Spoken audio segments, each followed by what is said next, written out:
and that way we're not running too far behind, and we'll just add them in as soon as they are able to join us. For everybody who is here and joining us, my name is David Hale. I am a board member of the Pleasant Midwood Neighborhood Association. We have a couple of panelists on with us now, and we will have a couple more joining us momentarily. But I will first introduce Kristie Puckett-Williams, who is from the ACLU of North Carolina, has been a really important advocate in terms of talking about a lot of the issues that we're hoping to talk about tonight. I will kind of pose this first question to Kristie to kind of get things started, because I think it's probably a very good place to start. But in fact, I won't even get, I won't reveal too many details of your background, Kristie, but maybe you can just tell us a little bit about your sort of life story and how this became such a passion project for you. So yeah, my advocacy is born out of my own pain, my own trauma, my own traumatic experiences with the criminal legal system and the police. As a very young woman, being born and raised in Charlotte, when I was around 21 years old, I was in a relationship with someone who was very violent. And as a result of that violence, you know, the police were at my home often. And the first time I was ever arrested, I was arrested as the victim because the officer told me he was tired of coming to my house. He was tired of responding to the domestic violence calls at my home, and that if he arrested me, maybe the violence would stop, maybe we would stop fighting. And so my first foray in the criminal legal system was as a victim who was then victimized by that same system. And so as a result of the lack of investment, the lack of interest at the hands of people who were supposed to help keep me safe, I was thrust into a criminal legal system that I had no real understanding of, as well as being threatened by the civil legal system, because when you have domestic violence now, the Department of Social Services can be involved, and your ability to maintain custody of your children is impacted by the violence that you oftentimes have no control over in your home. And so as a result, I stayed in that relationship for much longer than what I should have.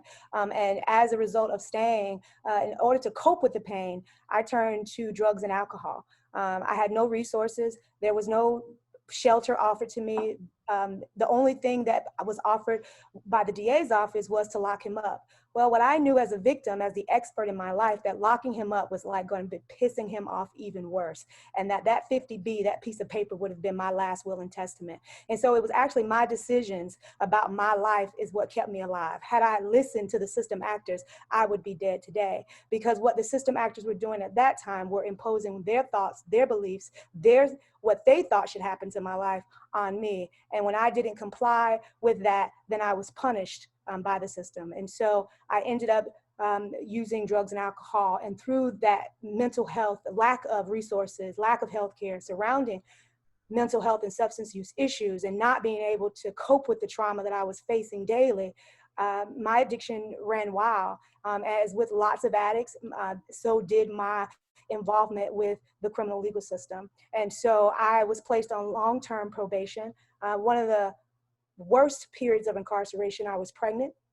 I received no prenatal care. I was there for many months on a bond that was too large for me and my family to afford. It was $167,000 for drug crimes.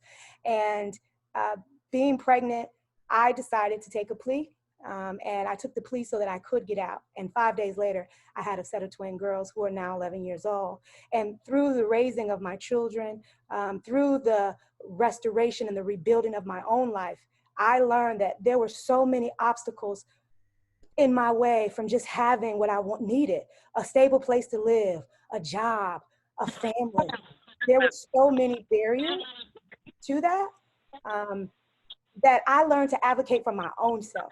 So the advocacy that you see today is based on my own advocacy. Like, I had to do these things for myself. And so then it became apparent to me, well, other people are going to need things too. And so I just began freely giving what was given to me. That's what you learn in NA and AA, to freely give what was given to you. And so I was freely giving what was given to me, which the gift of taking complex social, political, and economic issues and breaking it down so that the people, not just the people in positions of power understand, but the community understands those issues. And so my advocacy is born out of my own pain.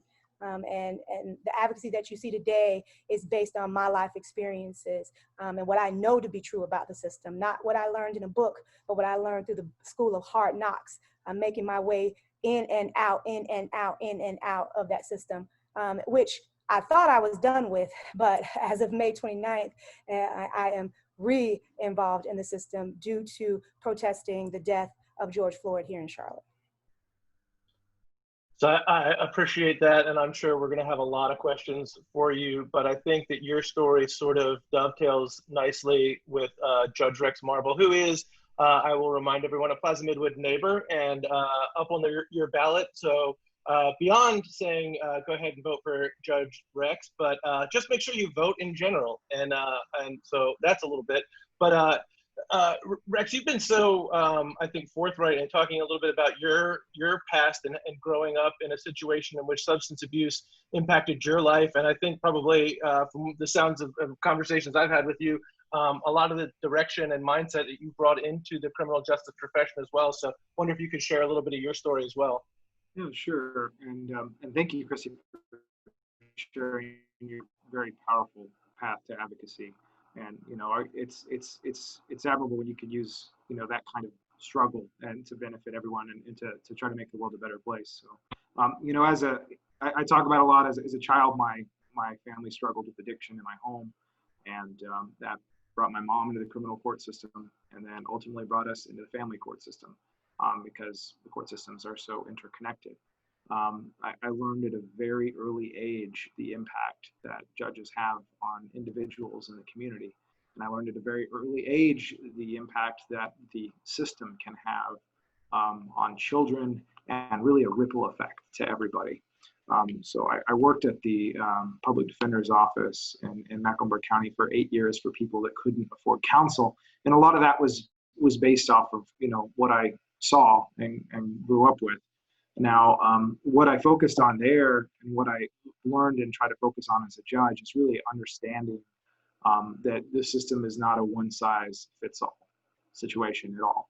A $100 bond for someone working is not the same as a $100 bond for someone that's homeless or houseless.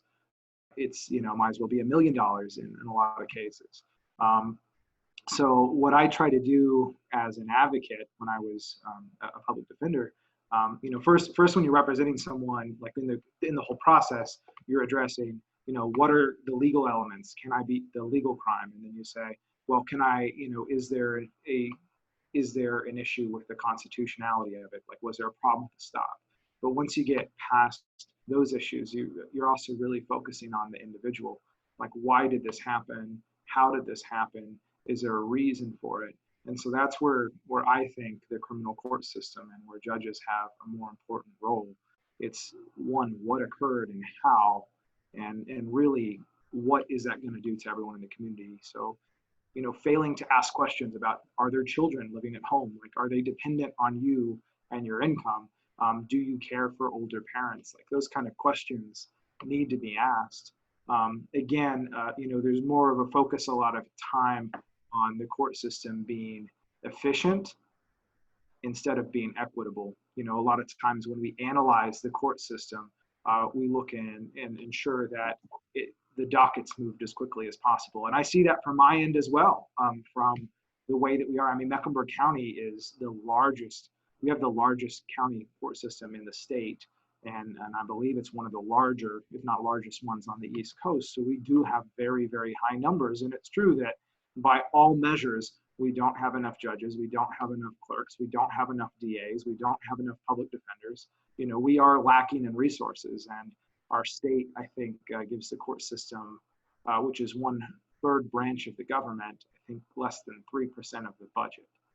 So we don't have the resources to really invest. But as a judge and as a former advocate, I think, and just as someone who as a child learned the impact that the court system can make, you need to focus on taking time. Even when the whole structure is built on being efficient, you need to take time to listen, understand why we're there and what your decisions make as a judge are going to impact the whole community. And that's absolutely a balance of public safety. It's absolutely a balance on what occurred to the victims and what would occur based off your decision. But it's also weighing the balance of children, grandparents, uncles, and aunts. You know, it's really trying to take your time to do what's equitable and just. So that's what I've learned, and that's what I try to apply every day. Thank you, Judge Marvel. I'm gonna bring in Spencer Merriweather now, our district attorney, and unfortunately, we're due to some technology issues, we have him on the phone. The problem with having Spencer on the phone is, of course, you don't get to see how good looking he is, but we'll hand this over to him anyway. Spencer, I wanted to ask you, you know, one of the things that from a community perspective, and, you know, I'm in meetings, we talk with our CMPD reps regularly, and, you know, we're dealing with a lot of concerns within our neighborhood, is that we hear on one side, look, we need to do a better job of keeping offenders in prison because a high percentage of the problems that we have are created by a fairly small percentage of offenders. On the other hand, we keep hearing a lot about, look, you know, there's massive damage that can be inflicted by mass incarceration. And as Judge Marvel referred to, look, we have issues. This doesn't just affect the offender, but families and children and people all around them. So I'm curious, in your role as a district attorney, how do you find a balance on those two viewpoints? I mean, that's the job. First of all, David, thank you for having me and dealing with me with my technological difficulties. And I should also say it's probably a good thing you're not looking at me right now because I've been suffering from a high fever for the last couple of days and scheduled for a COVID test tomorrow. So I probably don't look like much anyway. But to answer your question, like, that is constantly the sort of difficulty imbalance that we're, you know, dealing with every day.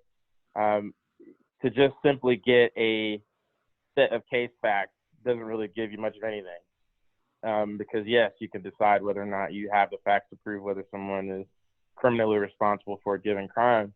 But that doesn't say anything about the impact upon that person who committed that crime. It certainly doesn't tell you everything you may need to know about the impact upon a given victim or a neighborhood or a family.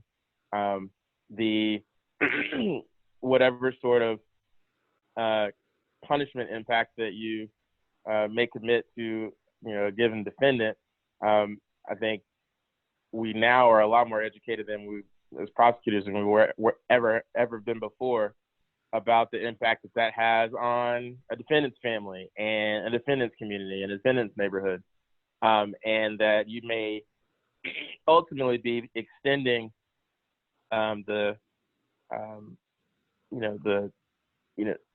issues surrounding that crime, and metastasizing it by, 10 times if you handle it in the wrong way. It's one of the reasons why I think criminal justice system actors have tried to see if there's a way to address crime on the front end and in the preventative nature, as opposed to just in the punitive nature that we have become accustomed to. But part of the reason we don't have any simple solutions to this is because I believe it is hard. And I believe that will constantly be challenging to try to find that balance between making sure that we're doing everything we can to protect victims and communities from harm, but also making sure that we're not, being overly impactful on a given person's life because of a mistake that they made. Now, I'll tell you that now everything that comes through the criminal justice system is a mistake. And there's certainly a fair share of criminal activity that comes through the courthouse that's not someone who was just, steered wrong in a given circumstance. That wasn't just someone who was, made a simple, youthful mistake. Some of it is just a hardened, bad intention crime. And I think there always will have to be some way of resolving that involves taking someone out of the community for a given amount of time. But that's certainly not the only solution. for other types of criminal activity. There can be times where I think one of the issues with the criminal justice system now is that Judge Barble, talked about the limitations of our justice system and talked about resources. And one of the ways in which we are most limited is not just in the amount of time that we spend on a given case or in front of a person, but also in the lack of options that we have within our system.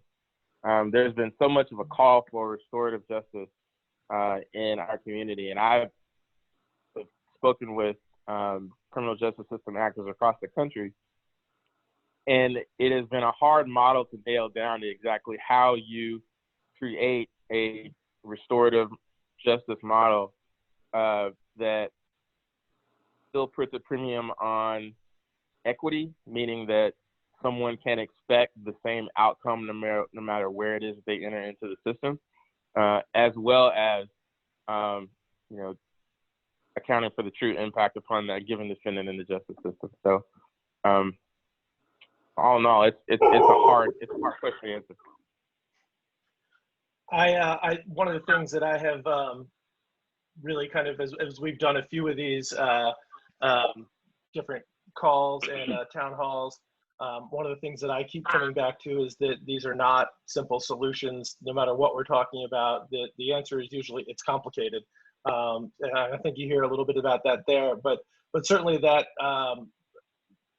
applies to the police themselves, and very pleased to have Chief Johnny Jennings with us here. Thank you, Chief Jennings, for joining us. And one of the things, look, again, that I see, and I think because I have worked with the Neighborhood Organization, been in a really good position to kind of hear and see both sides of some of these conversations. So I'm wondering, as protests have happened nationally and of course certainly locally, and CMPD has been at the forefront of certainly the local conversations, what are maybe some of the things that the misnomers or the misunderstandings that are happening here that maybe you think people aren't fully appreciating, as compared to, is there some things that you also have heard from protesters or heard from folks like Kristie that you say, look, these are real issues and we've got to be taking some steps to really make a difference here and make some changes? Yeah, I'm assuming I cut out for a little bit. That was for Chief Jennings? Yeah, yes. Okay, yeah. So I heard some of that, and I do want to go back quickly because Spencer said something very important that I feel strongly about, as far as when you go and make an arrest, and we're at the forefront of all of this. So the police department, they have that capability of putting someone in the system, and we also have that capability of keeping people out of the system. But what I'm trying to instill in my officers is, what are you trying to accomplish when you make an arrest? Did someone just simply make a mistake, or is someone preying on the community and bringing down that quality of life? So we're looking strongly at that. So what do we intend on getting out of that? So if there are other options that we can do outside of putting someone in the system and starting a cycle that they may not ever get out of, is that really what we're looking for? And I think we can do better on that front. But as far as the protesters and things that we've heard, absolutely. We have listened. We have tried to look at things, and we have looked at things that we say we definitely can do this, and there are things that we haven't thought of that we did not know that the public felt so strongly about or had interest in, and it's making us better, and it continues to make us better. We know we're not going to make everyone happy, and all of the demands are they're not all of them are things that we can do, but we have identified things that we are able to, and my concept and one of my core four for my administration is community collaboration, and I've said it probably 50 times at this point, that the community gives us the power to police, and they should have some say in how we do that.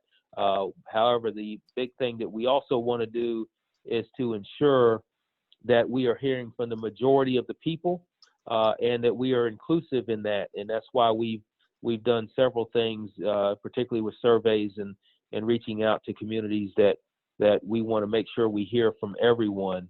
So every community will be a little bit different. The way we police one community may not be the same way we police another.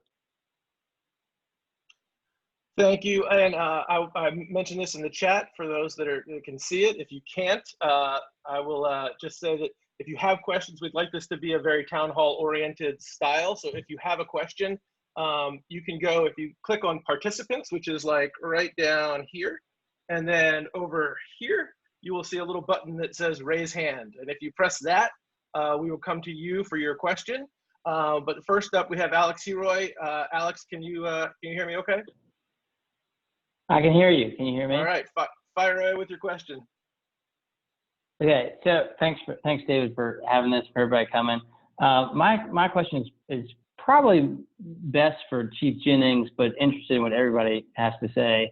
I mean, you hear about a lot of police reform and how we're going to change it, how we're going to change policing. And one of the things that I've been interested in is, we ask our police to do a lot and probably too much. And I think that can lead to some of the issues that we're seeing.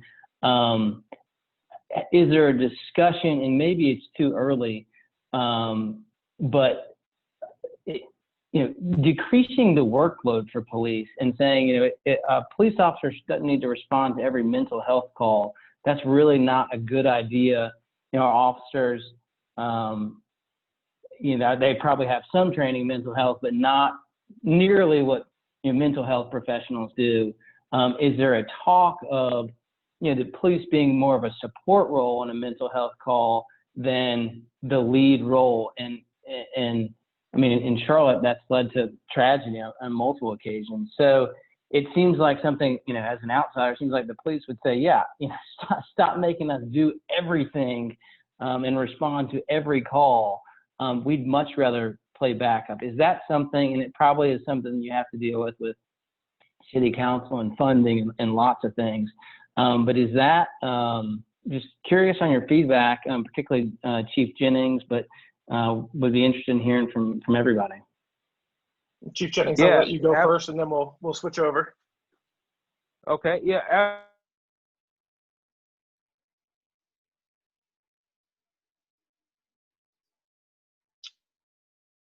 We still have Chief Jennings there.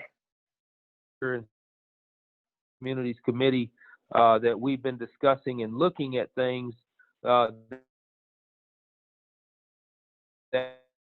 we can pass along to other entities, and mental health being one. I recently did a survey with our officers, and mental health was overwhelmingly one of the top, along with traffic accidents, and that's a whole nother story. But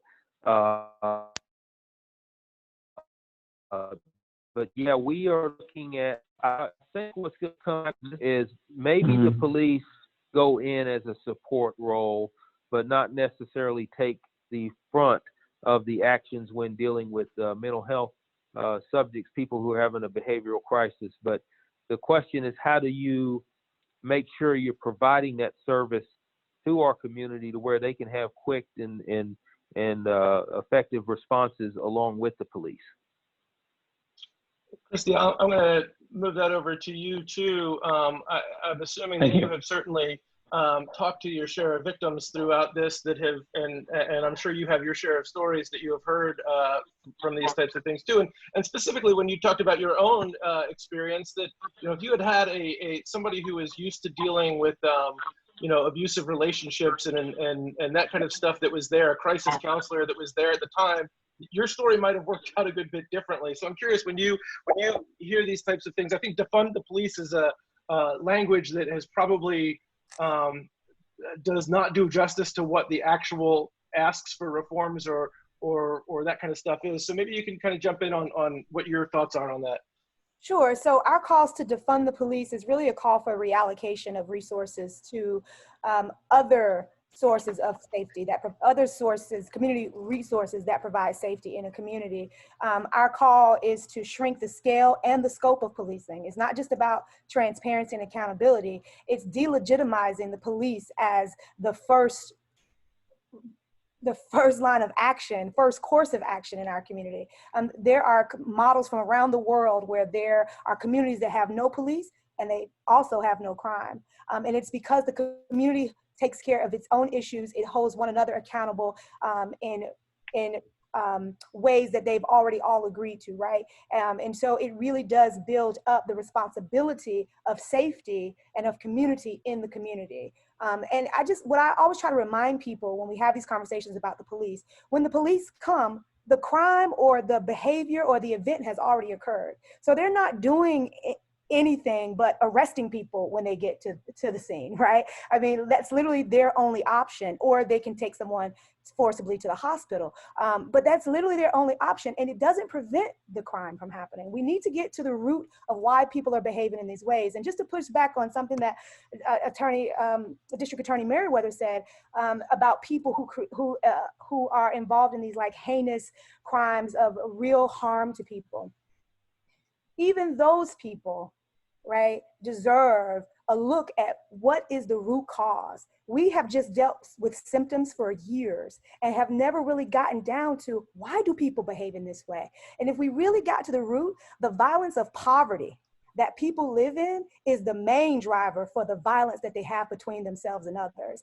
It is the violence in communities that people exist up under. The violence of not knowing if you're going to be able to pay your rent, if you're going to have lights, if your kids are going to be able to eat. That type of daily violence that mostly Black people live up under every single day, it is exemplified in their behaviors. And so there are people, yes, who engage in really heinous crimes. But to me, it's less violent than poverty. It's less violence than white supremacy and patriarchy and anti-Blackness and all of those oppressions that show up. So when we talk about like violence and crime, we need to really be willing to have these nuanced conversations about the impact of the system on people. To your point, David, the system was more traumatic to me than the person I was living with, because the system had a responsibility to help me and it failed to do so. Right? You see what I'm saying? And because of its failures, I failed.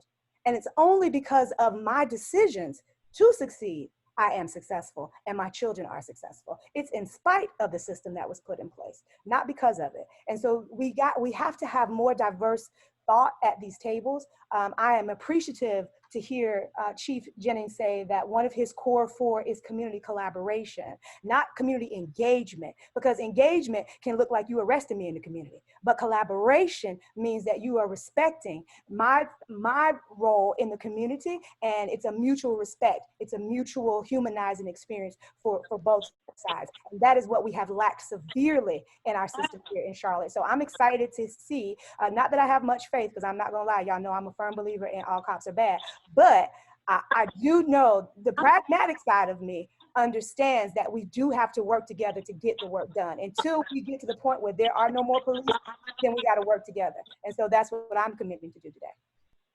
I want to ask Judge Marvel here too, because you sort of alluded to some of the lack of resources in terms of just public defenders, judges, clerks, all of this stuff. Once a person is into the system, how do those additional lack of resources tend to show up within kind of the problems that you run into and that you see in the courtroom? Well, I mean, it's everything from taking too long to address a case. It's to someone who is held on a bond and stays too long to address, the issue or the crime. I've represented people that had a bond too high in the past when I was an advocate, and they were unable to get out of custody. And because of, again, just a lack of resources in the system, they felt that their only option was to plead to get out. And, that's a problem. It's a problem when, certain crimes, for example, I'll just throw one out, like certain DWI related crimes, you have to have an active sentence, and there's limited flexibility, and I've represented people in the past as an advocate where they have family members that are dependent on their working. And there's an alternative. Sometimes there's an alternative, or there's a way around it, but other times there aren't. And we look at where some of the lack of resources are. We talked about mental health, and I'm very appreciative that was brought up as a topic, because there have been studies that show that 75% of the people in our jail at a certain time have mental illness. And if the jail is not a hospital, and there's nothing about that system of a jail that helps address that core problem or that illness. And the truth is, as a state, we have limited ability to serve people that are in those really critical stages of illness.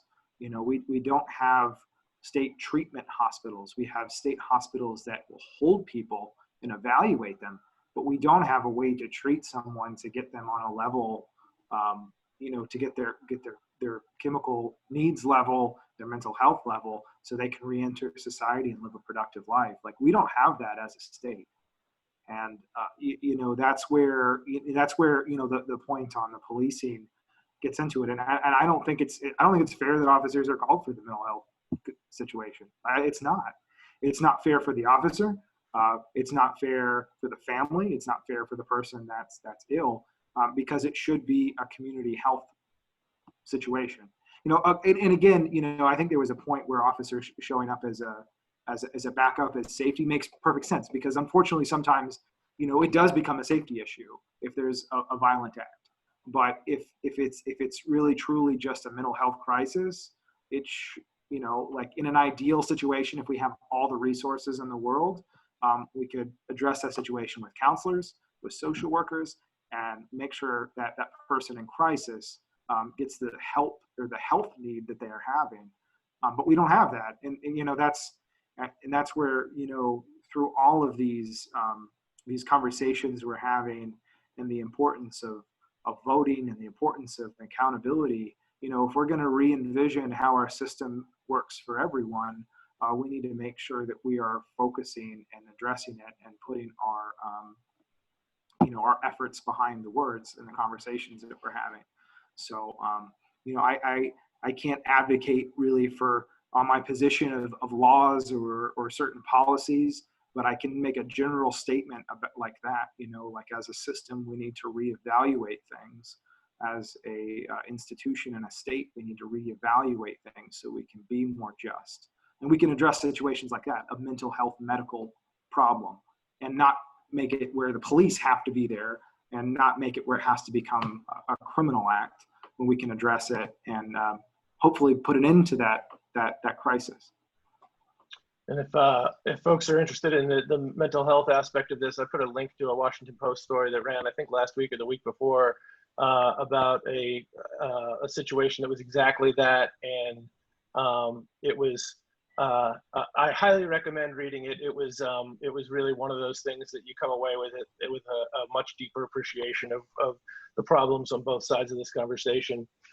Chief Jennings, I want to pass this over to you. I had a question from one of our viewers. You had mentioned earlier, you said that some communities may be policed differently than others, and I'm wondering if you could expand on what you meant by that.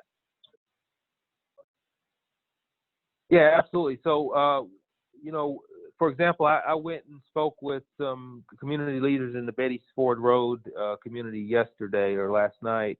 And, I wanted to hear their concerns and things that they want to see out of police, and things that they want and how they want to be policed.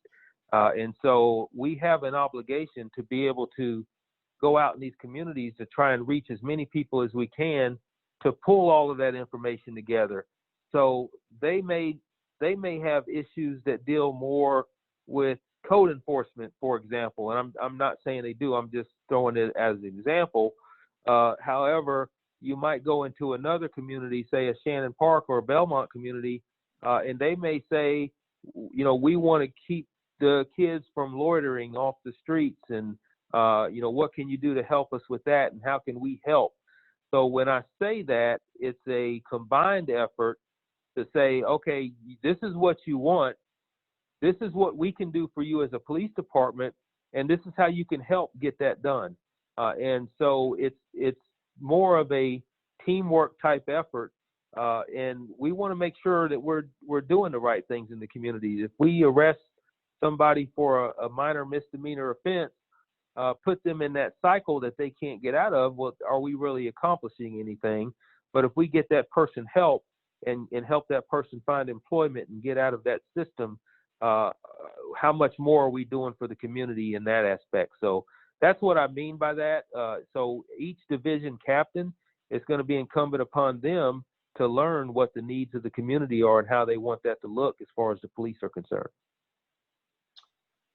Spencer, I want to ask you a question because I think this is sort of a thing that I've seen a little bit of this lately. I think maybe even the New York Times might have had a story on this the other day, that overwhelmingly the average person thinks that crime is a major problem, and yet statistically speaking, crime has gone down for a long time. Certainly, if you're like me and you're very media obsessed, I think you probably see a lot of headlines that will make you believe otherwise. But I'm curious, from your vantage point as district attorney, what are the numbers like right now? Where is crime the biggest problem? What crimes do you come across the most? What is the what are the numbers within the criminal justice system here in Charlotte? Well, I'll say this, that over a 25-year cycle, it is true that crime has been trending down over the last couple decades. It's also true that probably in the last 5 to 7 years, it's either that decline is either plateaued or it's started to creep back up again. It is violent crime has probably been ahead of pace of a lot of other sorts of arrests. So I think there is in a atmosphere of fast information, word of crime spreads a lot faster than it ever has before, and I think we'd be crazy not to say that contributes to a heightened level of concern. And that's the true empirical take on how we receive information about crime. The other thing is that people can feel that distant about crime until it arrives at your front door or at your neighbor's front door, and then people take it extremely seriously. And when you find yourself in a room with people that have lost a loved one, or if you find someone who yourself in a room with someone who's had their house shot up, you're not really thinking about the numbers anymore. And I think in this information climate that we find ourselves in, and you talk about a place like Charlotte, and when you realize that we have like 100% increase of shootings in the occupied property, despite what 25-year statistics may say, I think we'd be crazy not to take that seriously. Does that mean that we should fall in the trap of hysteria and not try to craft policies that are based on reason and not emotion? Then sure. But I also think you can do that while still taking the matter seriously, as well as the experiences of victims seriously as well. Thanks. Kristie, I want to ask you one, and I think your position, I think I'll be blunt and say that I think the average middle-aged white guy like me would hear, let's not have cops, all cops are bad, and say, I don't agree with that. But I do think what most people, even in our neighborhoods here, will say is that there is probably a lot less need for police intervention in things. But at the same time, we have our neighborhood meetings, and our community liaison officer will come out, and they will invariably say something along the lines of, if you see something, say something. If there's somebody suspicious that you see, call the police, call 911. And I think that very much speaks to where you're getting at, in that it just invites escalation. And so I'm curious what your advice is. If I'm here and I'm sitting and looking out my front window and I see somebody that I don't recognize kind of going door to door along the street, or looking in cars or something like that. What's, you know, I don't, that's a thing to me where I am trained historically to say, oh, we call the police now and tell them that this is going on. What's your advice? Well, we would have to acknowledge the way that white supremacy is showing up in that, right? The fact that you think that you have the right to know where someone's going, what they're doing, it's none of your business what someone is doing and where they're going, right? And so like, because that, let me tell you what that's reminiscent of. Where's your papers? Your freedom papers. When enslaved people were no longer enslaved, one of the very first duties of the police was to police their bodies. And so we saw some of the first Black codes be enacted that restricted Black people's movement specifically. And so when white people ask questions and have a problem with understanding it, I understand, because that hasn't been your experience of the police. As a 40-year-old white guy, you're not going to have the same experience as someone who looks totally opposite of you and who lives, let's say, in off West Boulevard, right? So your experience of the police, your interactions with the police are going to be vastly different. If anything, social media has shown us the true nature of police interactions and how police treat people. We have seen them violate people's civil rights and civil liberties intentionally, knowingly, and the person gets locked up, right? And so when I say all cops are bad, I'm talking about the historic, not the individual police officers, y'all. This is about policing as a whole, from the Shire Reeves of Europe, who were night watchmen, to the police that we have today. Their jobs have been the same, is to maintain order and control and surveillance. And we have been sold this myth that the police are here to protect and serve.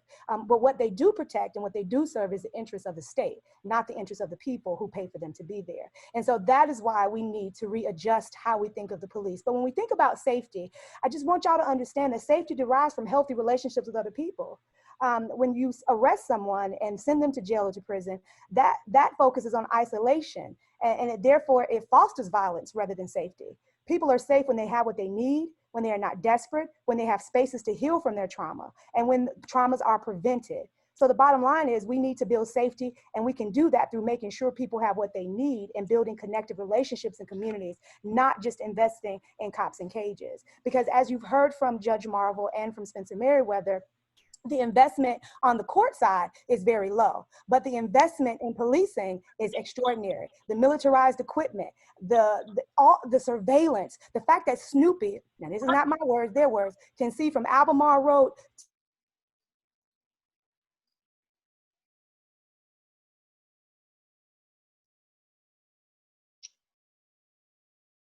Maybe a slight. So it's how they use the technology that they have to incarcerate and overwhelmingly incarcerate Black and brown folks and poor folks, as well as the lack of investment into the system once a person is caught up in that system.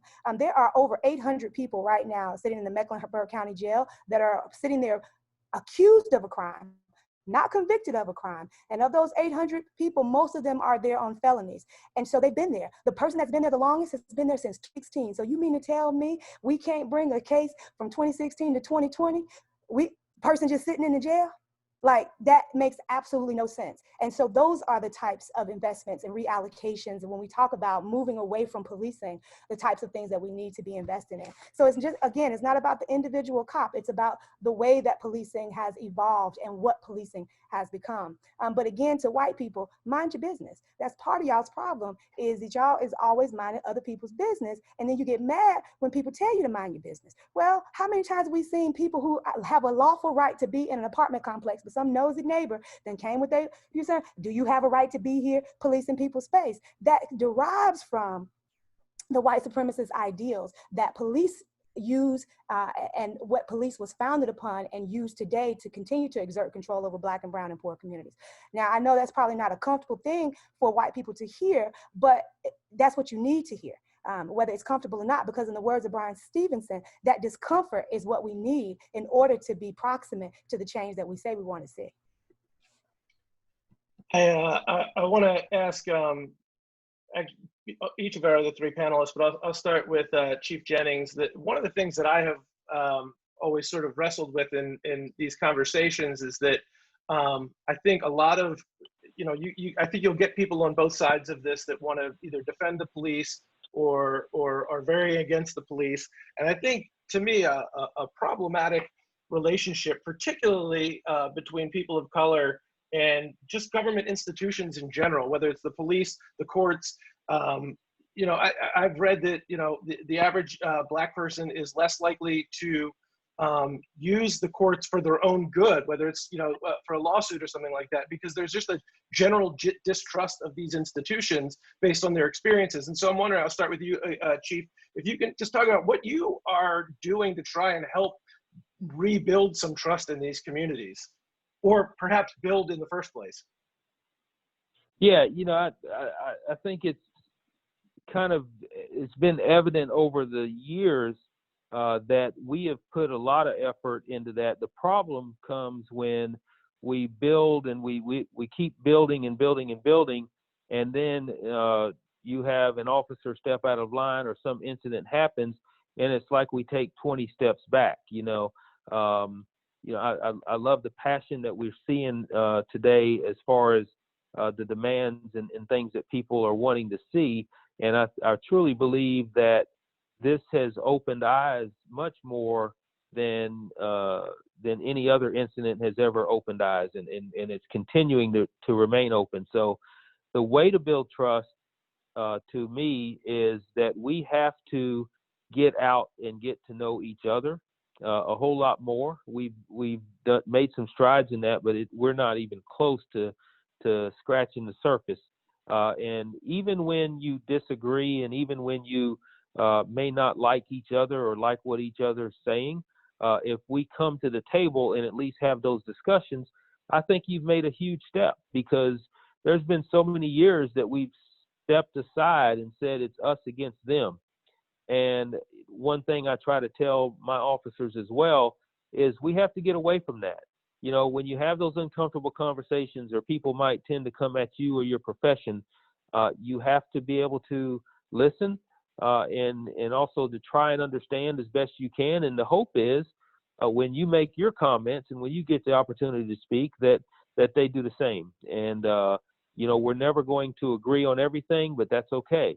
What we have to do is be able to have these conversations. Spencer, I'll let you follow up on that if you don't mind.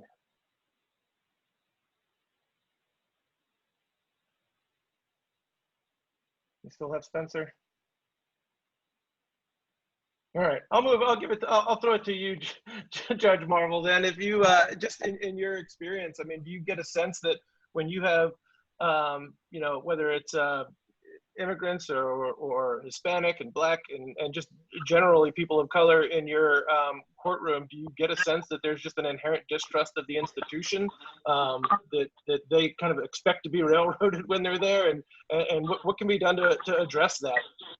Occasionally, yeah, it occurs, and I think what a lot of the judges here lately have done, and under the leadership of Chief Justice Beasley, who was the first Chief Justice around the country to actually acknowledge a lot of the inequities and historical inequities in the system. A number of locally district court and superior court judges signed on a pledge to be better. And a big part of that is acknowledging historic inequities, which would lead certain people to distrust the criminal justice system, distrust the civil court system.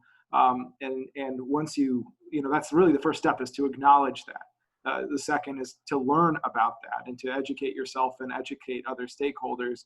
The third is what we are doing and focusing on too, is implicit bias training. I think that's important for not just judges, because we are supposed to be to not have bias, but for all stakeholders in the system. So for attorneys, for people that work for the state, for enforcement, I think we can all benefit on being better people and being a better system if we acknowledge our own biases and acknowledge that they exist. The other thing that we've really kind of been focusing on, and as awful as COVID-19 has been, and this has been a devastating thing to a lot of people, really our entire country, and poor communities and communities of color have been disproportionately impacted by COVID, and we have to acknowledge that. But for the court system, we can try to re-envision how things have worked and how things can work better in a more accessible way. And I'm saying this as in the lens of being in family court. But in the family court sphere, You know, I was talking before we went live about how we've been able to bring court to families, so they don't have to come to the courthouse, which saves you time, means you don't have to take time off of work. And this is to address issues of some, you know, child custody. Sometimes they're just small reviews, but sometimes, you know, historically, a small review would mean someone would have to, you know, take a day off of work, find childcare, and as an alternative, we can, you know, address an issue over the phone, address an issue through a computer. And so making court easier and more accessible. And again, that's in a small context of family court, but that does kind of let you know that we have had the opportunity to re-envision how some of these cogs work and how some of these things can work better and become more accessible to people. And hopefully when we acknowledge the historical inequities and we can hold ourselves more accountable, and maybe use these measurements to improve the system, then we can hopefully build a bridge and mend some of that distrust. But it's only going to be mended by proving that we've overcome it or attempting to overcome it. So we have to prove it and hold ourselves accountable for it. I will throw this back over to Spencer. Thank you, Judge Marvel. We have two questions here that maybe one of them I think you can answer, Spencer, a little bit, is that when of the caseload that comes through your office, do you have a rough idea of what percentage of that is drug crimes, and how has the approach evolved, and what might it mean to the sort of burden on the system to do a better job of maybe limiting how much prosecution there is for drug-related crimes? What I'll say is that we went from a point where we had the drug team was one of our largest teams in the office to now being one of our smallest. We probably have about 7 out of 85 prosecutors that are dedicated to drug prosecution. And this has been true for a number of years, that the cases that are prioritized on that team are sort of what we would refer to as high volume trafficking cases or sales cases. We certainly do, proceed on, possession cases. There are many of those possession cases are screened for possibility of referring them into a recovery court. The recovery court model in Mecklenburg County for over 25 years has been successful. However, I think that one of the things that Judge Marvel just said about sort of reimagining and our system, I think that it would be right of us to sort of take a hard look at making sure that we're still doing things that are consistent with community values, as far as how we proceed in many of those cases, and whether we should be providing more helpful alternatives for folks that are in our system with a substance use disorder. So I think that's something I'm certainly giving a lot of thought and attention to right now, and I expect to have more to say in the months to come. Thanks for that. I got 2 more questions from some of our participants, and then I want to end with asking each of our panelists. I'll give you a chance to think about it now. Just if you can leave people with a takeaway, an action item that they can kind of embrace as they move on from this conversation and into hopefully many others. But I want to pose this question to Kristie. One of our friends who lives in the Belmont neighborhood said that they have some older Black residents who are frustrated by sort of the younger Black kids who hang out on the corner there, and they would like police to come and remove those kids. On the other hand, you have a neighborhood that is quickly gentrifying, and I think there are people, and I know our question comes from our friend Vicky, who genuinely is trying to help build bonds with the Black community there and eliminate some of the distrust of white neighbors. How do you balance that when you have some older Black residents who think, look, we need to, I don't want to see these kids on my corner either? Sure. So you acknowledge their feelings about that as valid, but also acknowledging the fact that, you know, people have a right to stand where they want to stand. And so like a lot of what we have to do in community is model how to be a good community member. But if Vicki, I think, said she was a white neighbor, this is a time for Vicki to mind her business, because the Black community doesn't need outside intervention to resolve its issues.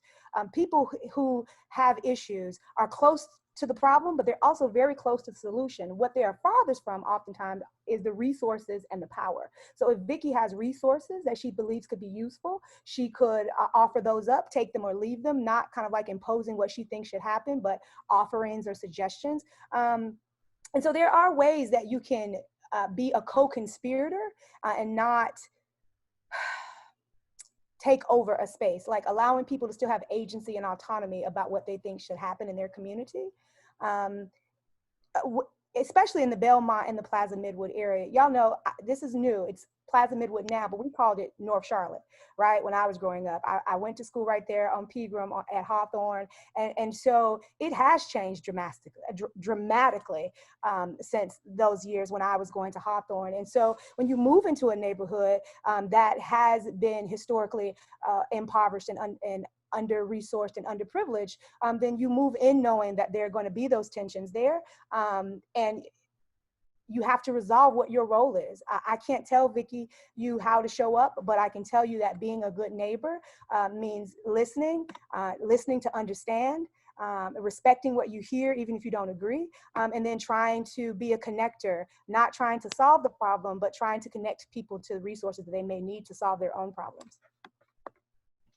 And then I have another question for Chief Jennings, and I think this is a really interesting topic too, as it relates to the George Floyd situation. What are you doing to erase the quote unquote thin blue line philosophy, where there are cops who, I think, for lack of the better term, good cops who would be willing to tell on bad cops, but are afraid of retribution or afraid of what it might mean for their careers down the line, afraid of being the problem within a police force. And certainly the situation with George Floyd, one of the police who was there was a Black man who had joined the police explicitly to try to help better community interaction with police, and ended up being a part of this situation. So are there steps that you're taking within the force to try and give officers to make officers more empowered to speak up against officers who might be problems? Yeah, absolutely. And that's an excellent question, and I'm glad it's asked. But and this is something that's not going to change overnight. I do recognize the concept of the thin blue line. However, I think we hold each other accountable even more so than what the community feels like we do, or what they might think we do. So a lot of our complaints that we have on officers are internal, but however, one of my core four within my agency during my administration is going to be professional accountability. And I just spoke with a shift of officers this afternoon, and I said and as I speak to our training, our officers who are currently in training that are getting ready to go to streets, is my expectation is going to be clear, that not only with our duty to intervene, the wording that we've had in our neglect of duty policy that's just changed, that my expectation is that they will be able to step in when they see something getting out of control with an officer, or an officer not handling something appropriately, that they step in immediately. And so we have to create that culture, and to make sure that as officers begin to come on to the police department, that they don't fall into that concept of we have to protect each other at all costs. We protect each other from danger and dangerous situations, but when it comes to stepping outside of our policy, that's where the line should stop, and that's where officers should be expected to hold each other accountable, not just from a supervisory level, but from a peer level as well. Thanks, and I'll start with Spencer on this. If you've got some advice or some insight that you can share, what's the sort of action item that people can take away from this? And you can say, look, I hope while there are big problems to solve, here's a small step that you might, as an individual citizen, be able to take to kind of better the situation. You know, as interesting as it is to have panels like these with, all of us who have titles, be it government titles or nonprofit titles or whatever else, I think it's important for members of the community themselves to kind of talk through exactly what their priorities are. Quite frankly, I think part of the weight of the discussion over the course of the last few months has been about really what do people want done in their name when it comes to public safety? And I think that's a question that, it's really easy to sort of in the heat of the moment to, try to kind of line up one way or the other. But I think it's really important for the community to actually have that discussion amongst itself. And I think that the rest of us, when the communities have that kind of conversation, we kind of get in line. So if there's an action item, it's to really have thoughtful conversations with your neighbors about what it is that you believe it means to have a safe and equitable community and what that takes and what you want to get there. Thanks. And I will say, just my own perspective here, that I've hosted a few of these talks now, and that getting out and actually talking to the community comes up within every conversation. And that doesn't mean just talking to the next door neighbor who looks just like you, but asking the other people in your neighborhood what they think. We had our last one of these was on gentrification and housing, and there are benefits to gentrification to communities, but those benefits aren't shared equally. And we need to do a better job of interacting as a community. I think that's all on us. And so I know I wasn't asking myself with an answer to this question, but that's one I would share. Judge Marvel, I'll pass it over to you. You have a good action item for folks to take with them. Yeah, so everyone works in your own sphere, has your own skills, and whatever you are good at, you're passionate about, just focus on that improvement. And I think a lot of what we're doing right now is trying to, like I was saying, within the court system, family court system, in my sphere, we're trying to think of how we can make it work better, be more equitable, be more accessible. So if you're working in an area, if you have a background, and a lot of what we're talking about is really a lot of these social inequities and social services that are lacking in the community that we could maybe improve. So if you have a background, you have something to bring to the table, please do. I think these conversations are a great step. We need to acknowledge some historical inequities and focus on fixing that. And this is the first step. Educating each other, having the conversations, as you were saying, David and Spencer, like having the conversation is a first step. And the next item is, again, looking and finding what you're good at or where you work, what sphere you exist in, and try to improve that for everyone to make our system and not just our system, but make our community more just and equitable. Thanks, Judge Marvel. Chief Jennings, I'll pose the same question to you. What would you like to see in terms of community feedback? What can we do to better engage with CMPD and help y'all do your jobs in a more equitable and hopefully more prosperous way for everybody in our community? Yeah, great. So I'll kind of echo a little bit of what District Attorney Merriweather had mentioned, and we need to have communication and hear from everyone. So when we start looking at reform and changing how we police, we want to make sure that that's what the majority or what the most of the people want, and that we have to hear from you. So if you're not going to come out and talk and let us know what that is, then we're not going to be representing the entire community.